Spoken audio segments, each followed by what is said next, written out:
যদি এমনটা হতো সম্মান সম্পদ মানুষের আল্লাহ তাআলার ভালোবাসার মাপকাঠি, যে যাকে আল্লাহ রাব্বুল আলামিন বেশি ভালোবাসেন তাকে মনে হয় আল্লাহ তাআলা বেশি সম্পদ দেন, বিষয়টা যদি এমন হতো, বলেন তো দুনিয়ার মধ্যে আল্লাহ তাআলার সর্বাধিক প্রিয় বান্দাদের তালিকায় কারুনের নামটা হয়ে যাইত।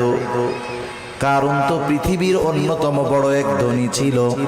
বলেন তো আপনারা সহজেই জবাব দিতে পারবেন কারুনকে আল্লাহ তাআলা ভালোবাসে নাকি? একটু জোরে বলেন না, বাসে?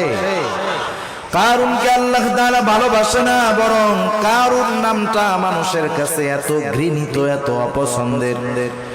দুনিয়ার কোন মানুষের যদি সন্তান হয়, সে যত গরিব হোক, তাকে যদি বলা হয় তোমাকে মাসে 1000 করে বেতন দেওয়া হবে, টাকা দেওয়া হবে, ছেলের নামটা তুমি কারুন রাখো, আপনারা কেউ রাখবেন?